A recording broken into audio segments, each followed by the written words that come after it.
Hi, I'm Natalie Huynh. And I'm Austin Siedentoff. We'd like to welcome you back to the Daily's Double Shot. We've got a great episode for you today.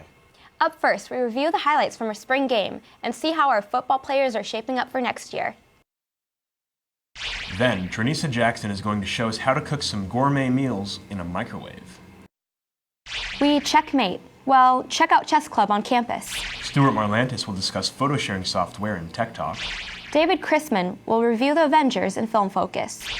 We take a look at a student's effort to go green around campus like a green wall in a stormwater treatment project.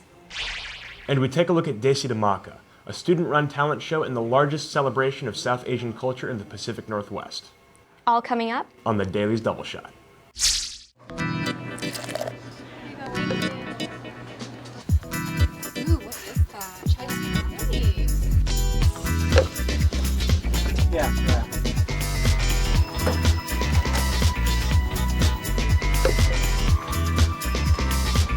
I'll see you there. Okay.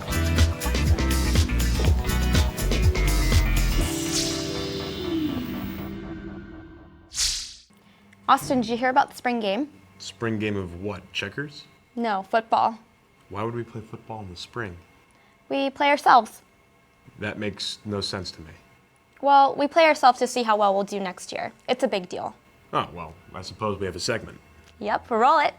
On April 28th at CenturyLink Field, the UW football team held their annual spring game. Fans were invited to come and check out some Husky on Husky action. Things ran a little differently than a normal game in this spring ball scrimmage. For one, there was limited contact. This is obviously to avoid as many injuries as possible. There were also no kickoffs and no punts. Many were anxious to see how the defense would look after receiving a full new coaching staff this past January. The result of the game was a reassuring sign that the Husky D is shaping up nicely. The final score read, UW defense 36, UW offense 10. Defensive coordinator Justin Wilcox had this to say about the defense. You know, we're still some spots that we've got to continue to develop, and the guys that have shown improvement this spring have got to continue to improve because we're still not where we need to be. I mean, I keep saying that, but it's the truth. Andrew Hudson and Corey Waller each were credited for 2 sacks. The defense had 7 sacks altogether. Mind you, with the limited contact rules, a touch counted as a sack. Kind of nice getting credited for sacks when you just have to touch the quarterback, right? He was pretty mad. Yeah, everybody was thinking about that, like the bad guy. On the offensive side, fans saw a lot of play from backup quarterback Derek Brown. Brown was 12 for 24 passing for a total of 128 yards. Returning quarterback Keith Price was 14 for 28 passing for a total of 168 yards. He even had some receiving yards in this game from this pass thrown by running back Jesse Calliard. The offense scored 1 touchdown. Towards the end of the third, fullback Jonathan Amoza ran the ball in for the score. I think we've learned how to feed off of Keith, and he accepts it, and that's what makes him a great leader, you know, and that's why we love him so much, and he is the guy that he is to this team. Huskies will kick off preseason play September 1st at CenturyLink Field against the San Diego State Aztecs. The football team looks like they're shaping up pretty well. I'm looking forward to next year. I'm actually a little apprehensive. Why? Well, I'll be living in a house for the first time, and I can't cook, and I don't want to eat crappy food all year long. Well, you know you can cook good food in a microwave. Really? Really? Desi Jackson can show you how. Hi, I'm Desi Jackson, and today we're going to show you how to make gourmet recipes using just your microwave. I have 2 recipes that we're going to show you today. One is the gourmet burger, and the other is a stuffed mushroom. Now, my mother is a personal chef, and she showed me how to make all of these things. First, let's start with the burger. For the burger, you will need a pound of ground beef, cheese, lettuce, tomatoes, if you want, mushrooms, and of course, some buns. Now first, assuming that you've already washed your hands, what you'd want to do is take a pound of ground beef and put it in a container. Make sure you get a pound of lean ground beef with 20% fat, because the more fat, the more the meat can retain moisture. And if you want, you can add a teaspoon of salt and pepper for flavoring. Now comes the fun part. You get to mix the contents with your hands.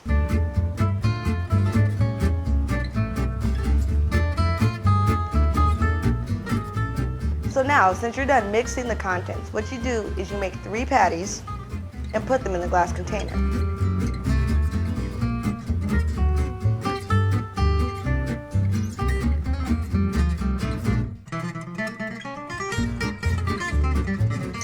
Now we use glass containers like Purex because the glass can withstand the grease. Now what you want to do next is you want to take microwavable plastic wrap and cover the contents. So now after you've covered the burgers with the plastic wrap, you put them in the microwave for 2 minutes.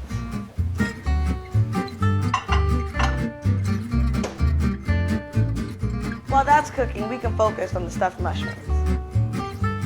So first with the mushrooms, what you want to do is cut the stem out and clean the inside.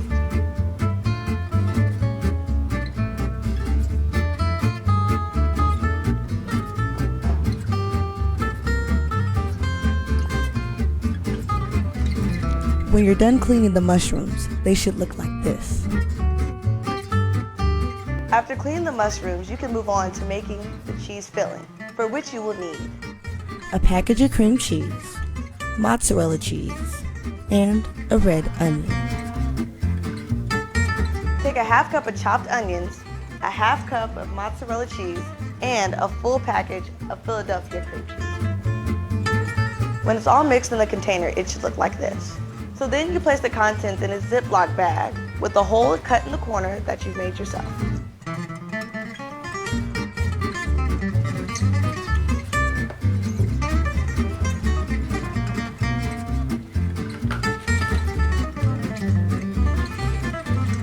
Once you're done putting the cream filling inside the plastic bag, you can spread it inside the mushroom like frosting.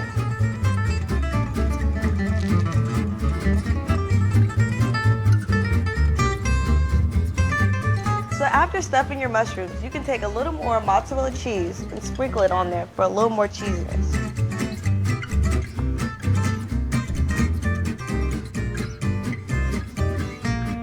Then once you're done with that, you can put them in the microwave for between 3 and 4 minutes.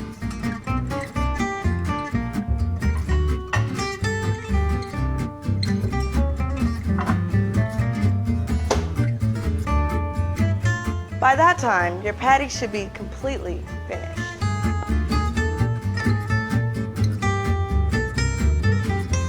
So while your mushrooms are cooking, you can put the final touches on your burger.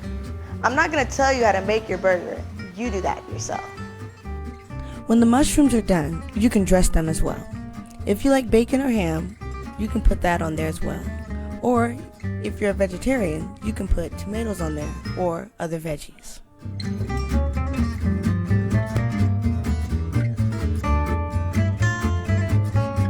And boom, there you go.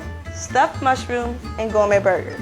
If you missed anything or would like to watch the segment again, go to youtube.com/thedaily and look for it. Also, the recipe will be in the description. I'm Teresa Jackson, cooking for the Daily's Double Shot. Hey, do you want a stuffed mushroom?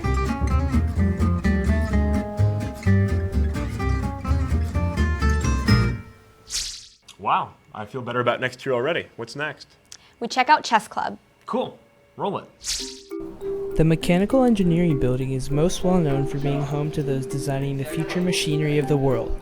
However, within the same halls is a club with a very different focus, but the same level of dedication.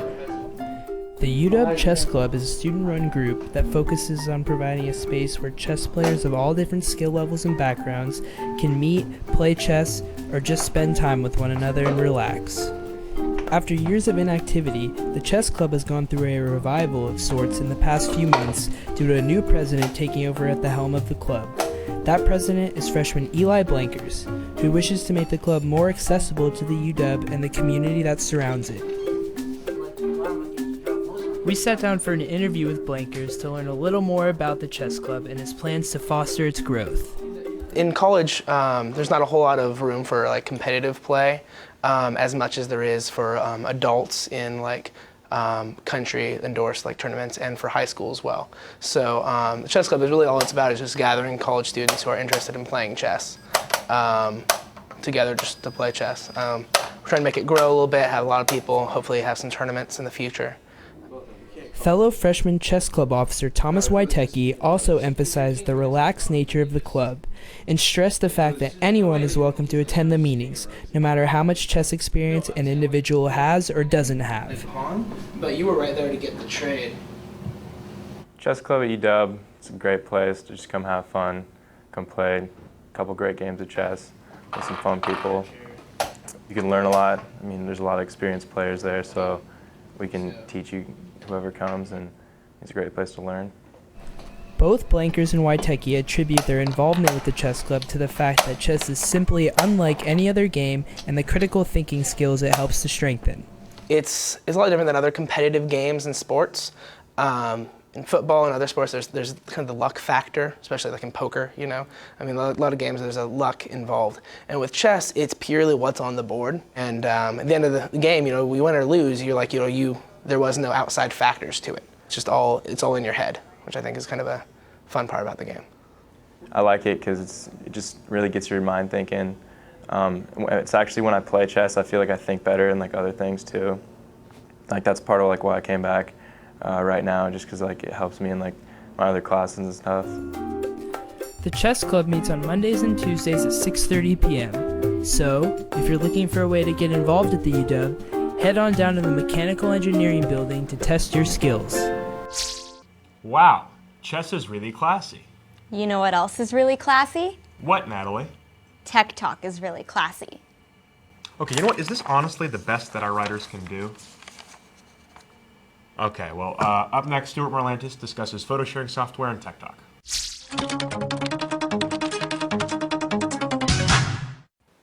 On the last 2 Tech Talks, I've shared tools to edit photos, as well as a way for UW students to get their hands on expensive camera equipment for free. So now that you've got your photos captured and edited, you'll need a place to put them. Hopefully that place will also allow you to share them easily with friends and family. The largest online photo service is Flickr, which is owned by Yahoo.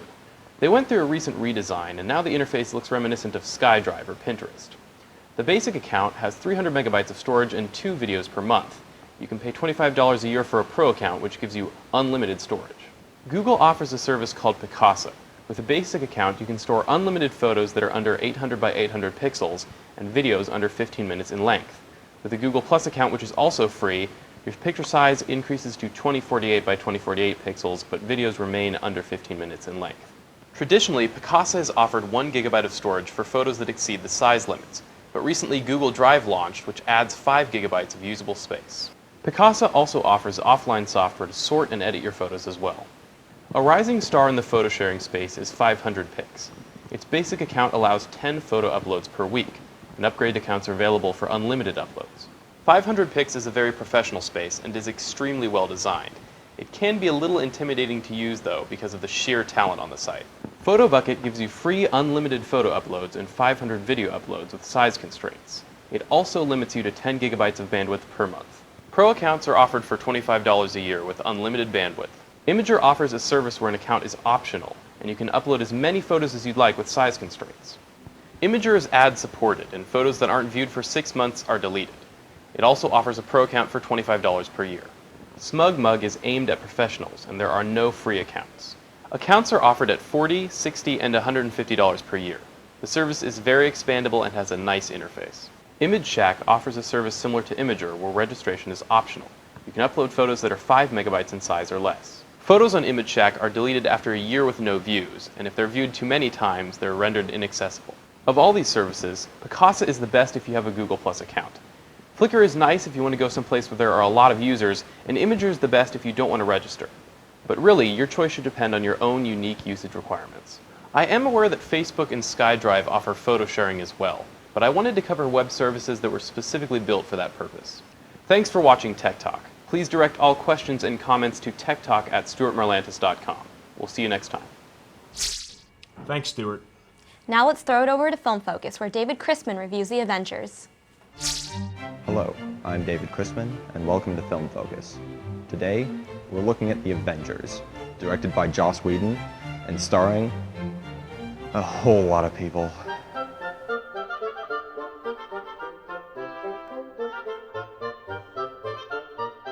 The Avengers follows Marvel's team of superheroes as they are called into service and form a working team to help defend Earth.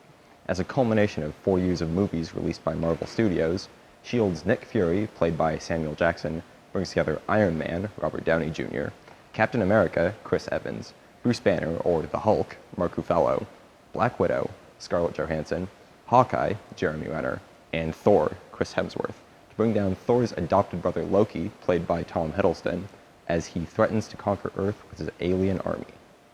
The scale of the Avengers is simply massive, looking at it from any point of view. All the characters involved are larger than life, the locations the action plays out on are suitably massive, and the conflicts are similarly impressive.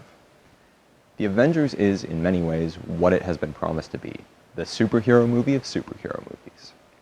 The pacing of the movie is quite good as well. We're quickly introduced to all the characters involved. There's been 5 movies before this one to fully introduce them, and then we jump into the plot. A good part of the film is spent with the group coming to terms with the idea of working with each other, but with the still present threat of Loki's plans looming overhead. There's a lot of disparate personalities and things don't always work out smoothly, but by the time the Avengers really start working together, we've seen what they can do alone, and it brings the movie to an exciting climax. Now this brings us to what will most likely be the most difficult part of the Avengers. Can it please everyone? From my perspective, yes, it can. I've only seen one of the lead-up films and only have the vaguest grasp on Marvel Comics characters, but I was able to follow along quite easily. For those who have watched the other films, I'm sure that you'll get more references than I did, and for those that are hardcore fans of the comic, there are definitely some things in the movie for you as well. However, knowledge is not a barrier to seeing this film. You can walk in off the street and understand it perfectly fine. In terms of the directing and acting, The Avengers does quite well also. This is by far Joss Whedon's biggest film ever made from a sheer numbers standpoint, and he acquits himself quite well. The film is shot in the style of the genre, but there's still some shots and sequences that you don't expect and are suitably impressive from a cinematic standpoint. The acting is also good, but that's to be expected from such a star-studded cast. From Robert Downey Jr.'s brash Tony Stark to Mark Ruffalo's twitchy Bruce Banner, everyone hits just the right note. Especially noteworthy is Tom Hiddleston's Loki, who practically oozes arrogance and scorn. All in all, The Avengers delivers on its promises. The acting works, Joss Whedon's directing is up to par, and anybody from those that know nothing about the comics to those that have read them for years can enjoy the movie. Marvel Studios has bet a lot on this series of movies doing well, and to me, it looks like it's paid off in a big way. The Avengers came out last Friday, May 4th, and will be released on DVD later this year. Thanks, David. Up next, we take a look at some of the green initiatives that students are promoting on campus. Down across 15th Avenue, you'll find Gould Hall, the headquarters of the College of Architecture and Urban Planning. However, also housed in the building is the Green Futures Lab, where projects and research on green technology are explored. We spoke with Nancy Roddle, the director of the Green Futures Lab, to learn more.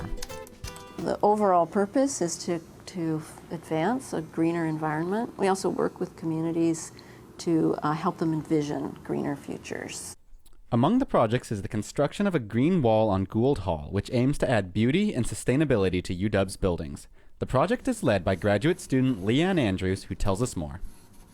The Biodiversity Green Wall Edible Green Screen and Water Harvesting Demonstration Project is a way to demonstrate how we could use vertical surfaces, our ugly walls throughout campus, that we could kind of transform them into this whole system of environmental benefits.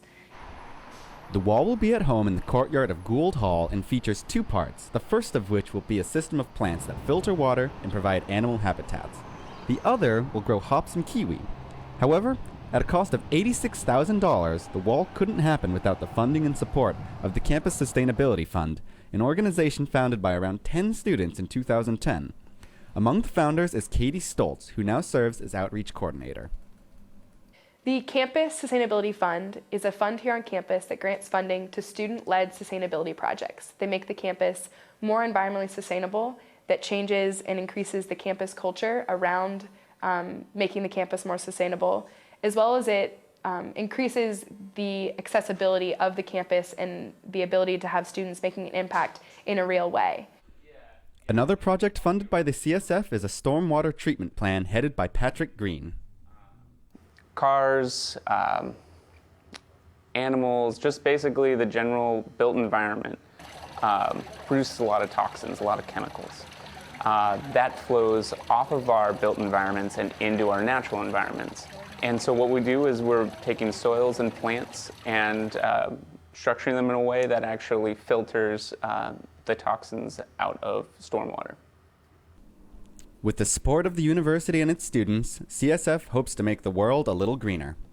I hope that we have green walls spread out through all of campus. It would be really cool to see, to just walk down the corridor of campus and see walls that are just covered with plants and grow your own food. Be able to have that kind of community engagement and that connection to nature that we currently are finding in the landscape on the ground, that we could find that on the walls. This is the problem of our generation. It's something that is we can't kind of just overlook it and see that it's not a problem that's happening. This project contributes to a larger goal of making the world a healthier, more beautiful place. I'm really excited to see how that wall's going to come along. I sense a follow-up story in the future. Our next story concerns Desi Dhamaka. Desi Dhamaka is the largest South Asian cultural festival in the Pacific Northwest. It started here at UW and just celebrated its 10th anniversary at Meany Hall. Let's take a look.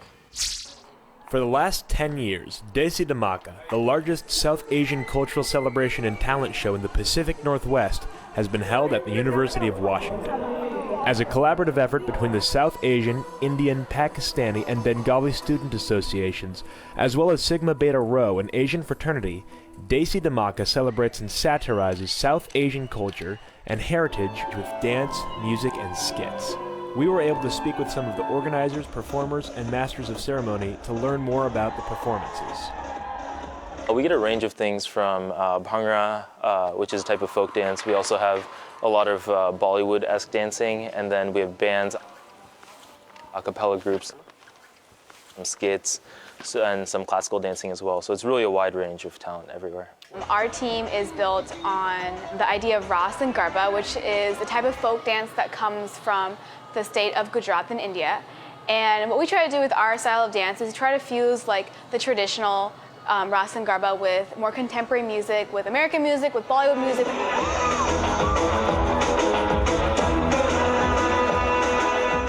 So to make it appealing to audience and like make it a little more exciting, a little away from the traditional, but then we have a nice little like balance between traditional and like new stuff to like keep our roots still like articulated. The masters of ceremony for Desi Dhamaka, Haris Ahmed and Adnan Khan, are responsible for the flow of the evening and to a certain degree set the tone for the entire event. Haris Ahmed spoke with us about how he and Adnan worked humor into their act. So tonight I'm going to be the MC for the event, along with my co-host, whose name is Adnan. And we've been part of Desi Dhamaka for 3 years now. We decided last year that we really would try to, would like to try to host this. So we tried out this year and we made it, so we're really excited. There's going to be a lot of great acts, so it's going to be really cool. I think a lot of the jokes that we have tonight are sort of making fun of the fact that, living here in America, we sometimes don't get that connection with South Asian culture, so it can be hard to sort of relate to something. So we're sort of going with this theme of like, one of us isn't really sure how things work, they're not so familiar with the South Asian culture, and then the other person, who's me, I sort of like, explain to him how things work, but at the same time, we're not super aware of what's going on, but that's kind of the vibe that we're going for. Haris, I'm here. All right, sorry, I just have to go get some vegetables. Dude, what were you were vegetable shopping? We're about to go host DD. Why the hell would you go vegetable shopping? You realize we have to go host a show? Well, we're going to be having lots of jokes, cheesy, and probably some of them might cross the line, but it's okay. We already got approved, maybe, I don't know. You guys are pampered. How do you think I felt? Every time I got up to go to the bathroom on the plane, 10 people grabbed their parachutes and jumped out.